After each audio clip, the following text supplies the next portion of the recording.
आप देख रहे हैं धा न्यूज और मैं हूं अभिषेक मिश्रा। बिहार में एक सीट पर उपचुनाव होना है। बोचहां विधानसभा सीट पर उपचुनाव होना है। ये सीट वीआईपी पार्टी के खाते में थी। मुकेश सहनी की पार्टी वीआईपी के मुसाफिर पासवान यहां से विधायक थे, वो इस दुनिया में नहीं है। उसके बाद ये सीट खाली हुई और अब इस सीट पर उपचुनाव होने जा रहा है। बोचहां सीट को लेकर बिहार में बड़ा सियासी घमासान रहा है।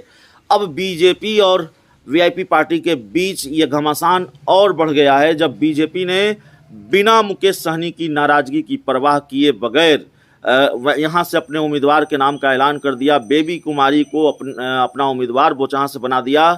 मुकेश सहनी तिलमिलाए हुए हैं, मुकेश सहनी नाराज हैं और वो भी कभी भी अपने उम्मीदवार के उतारने का ऐलान यहाँ से कर सकते हैं, अपने उम्मीदवार के नाम का ऐलान कर सकते हैं।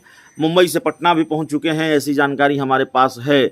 लेकिन इस बीच बोचहां सीट को लेकर एक और बड़ी जानकारी हमारे पास सामने आ रही है और वो जानकारी ये है कि बोचहां सीट पर आरजेडी भी अब अपने उम्मीदवार के नाम का ऐलान करने जा रही है। खबर यह थी अब तक कि मुसाफिर पासवान के बेटे अमर पासवान को आरजेडी अपना उम्मीदवार इस सीट से बना सकती है, इस सीट से अमर पासवान को उतार सकती है।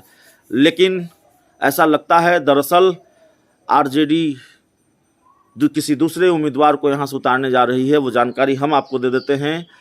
किशन चौधरी को आरजेडी इस सीट से उम्मीदवार बनाने जा रही है। आरजेडी के टिकट पर किशन चौधरी बोचहां से चुनाव लड़ सकते हैं, ऐसी जानकारी हमारे पास आई है। क्योंकि जानकारी यह है कि किशन चौधरी ने दिल्ली में आरजेडी के बड़े नेताओं से मुलाकात की है।